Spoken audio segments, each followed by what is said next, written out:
those are just the notable names. It's so insightful. The storytelling is great. There's nothing you can tell me about Isaiah Thomas. I can put some cowboy shade in all of my vlogs. I'm telling you, I don't even mean to when it happens. When I play basketball, I could rebound, but that was the only thing I could do. It's just this thing where we're navigating day by day. Hey friends, so we are back for another episode of Catherine's Quarters, and just because we still don't have live sports because of COVID-19 does not mean we do not have news to talk about. So we have to start with a COVID-19 update, and honestly, the biggest update is that we're still quarantined, there's still no live sports, and cases are not really diminishing. They're more of plateauing, but they're not plateauing at zero. And the news has just been kind of confusing because there's states that are opening up nail salons and beaches, and you see people out and about, and it's like, these numbers have not gone down significantly enough for us to be comfortable going outside and like hanging out at the beach with our friends and going to get your nails done. You see, I'm struggling out here with my hair and I need to get my hair done.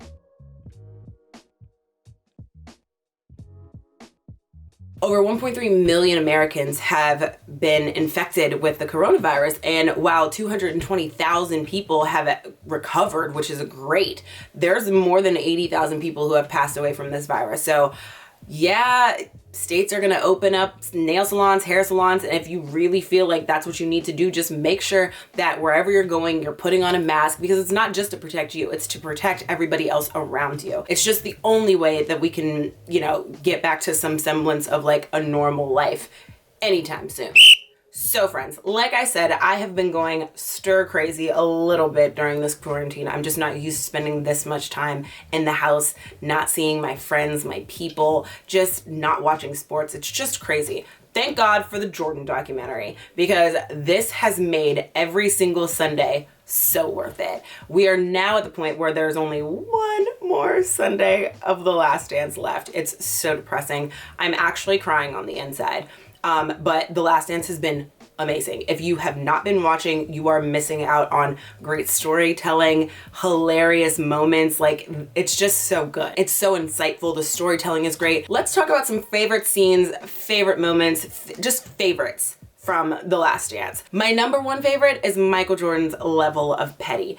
It's just spot on and so good. I mean, my favorite parts of the documentary are when he is looking at the iPad, looking at other interviews from other players, and it's just like he's clowning them 30 years later, and it's so funny to watch. I mean, when they did the episode where they were talking about the Dream Team and Isaiah Thomas was on there, Michael Jordan's disdain for Isaiah Thomas to this day is entertaining to me, and I'm not sure why I think it's funny, but I think it's hilarious. He was like, there's nothing you can tell me about Isaiah Thomas. I mean, he went on this like crazy rant, and it was just so funny to watch. And then the interviewer hands him the iPad and he's watching it on the little tablet, and he just makes the best facial expressions. They will be memes for years to come, like at this point. The other thing that I'm really loving about this documentary, aside from all of it, is that the documentary isn't exactly chronological. So it's about the 1998 season, but like you get these little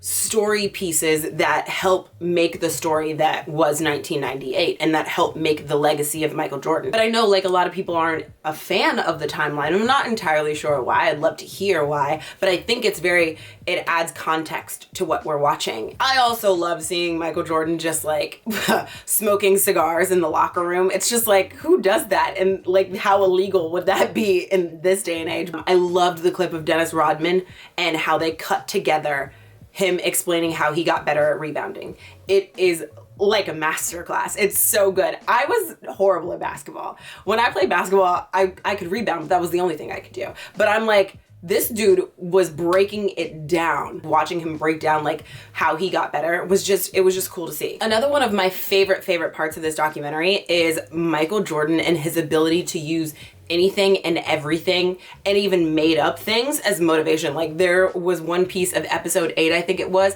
where they had me going for at least 10 minutes. I was like, wait, he said, nice game, Mike, and he came back and he was like, you know, giving him the business, and that didn't even happen? Do you understand what your psyche has to be like to formulate something in your head that hasn't happened just to like get yourself motivated? The levels to which he goes to motivate himself is mind-boggling, and it's not something that everybody can do. Like that level of motivation, that desire to be great and that willingness to do the work that it takes to be that great is like next level. If you haven't been watching the Michael Jordan documentary, ESPN airs the version with all the expletives. So that's the version you need to be watching. Tune in at 9 p.m. on Sunday. The last 2 episodes, heartbreaking, but also so amazing. Next, we need to talk about the NFL. The NFL made their draft virtual this year, and honestly, it was pretty good. The only thing that they kind of like flopped at was trying to recreate the audience booing Roger Goodell. But I mean, aside from that, I think it was interesting. It felt a little more intimate because the guys are in their houses with their families, and it's just like chilling. I liked that vibe of it, although I still want the live version every year moving forward. As far as the draft prospects, the top 10 were pretty much what you would think. Joe Burrow went number 1 overall to the Cincinnati Bengals. The Redskins got Chase Young at number 2. I really like the Lions pick at number 3. You know, my Eagles, they gave me a little bit of stress because I was a little bit confused. I had never heard of this kid Ray Gore. He's a wide receiver. We all know we need wide receiver help. But, you know, from all of the things I've heard, he seems to be an acceptable addition to the team. And last year, we made it work with guys who were on the practice squad, so I feel like it's fine. And then we drafted Jalen Hurts, which I think is weird. Quarterback from Oklahoma, excuse me. Love him. I think he's great. He's amazing. But we just paid Carson Wentz all that money. I'm hoping that Carson Wentz can stay healthy and like they can both grow in the organization. That would be amazing. I think Howie Roseman said that they want the Philadelphia Eagles to be a quarterback factory. So interesting. We'll see how that goes. The Cowboys, you know, they picked up some pretty good players. So I'm not excited about that, but whatever.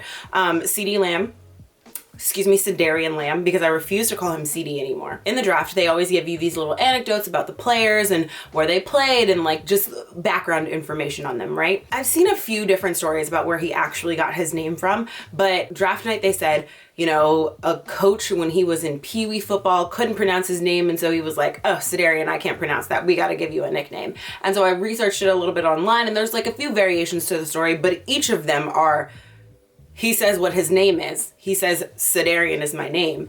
And the coach is like, we're going to give you a nickname. I just don't...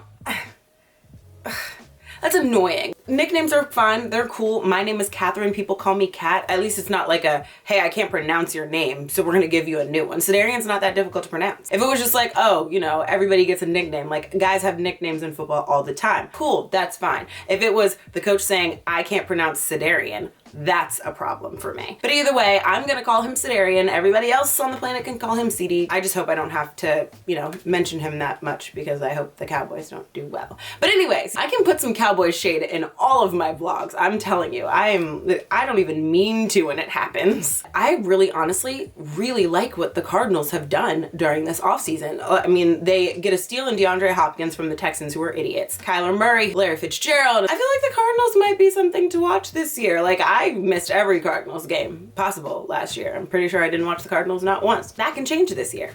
And of course, Tampa Bay, Tom Brady, Rob Gronkowski, Mike Evans, Chris Godwin. Those are just the notable names. They're in the NFC South. So yes, they have to play the Saints twice a year, and the Saints are nothing to be played with, and they are just like on a whole other level of their own in comparison to the rest of the NFC South. Like, I really honestly think that Tampa Bay is just now contenders. So there's a lot of speculation about when things will reopen, when we'll have live sporting events again, and honestly, I work in live events. There's a really strong opinion that any live events are going to be virtual for the rest of the year.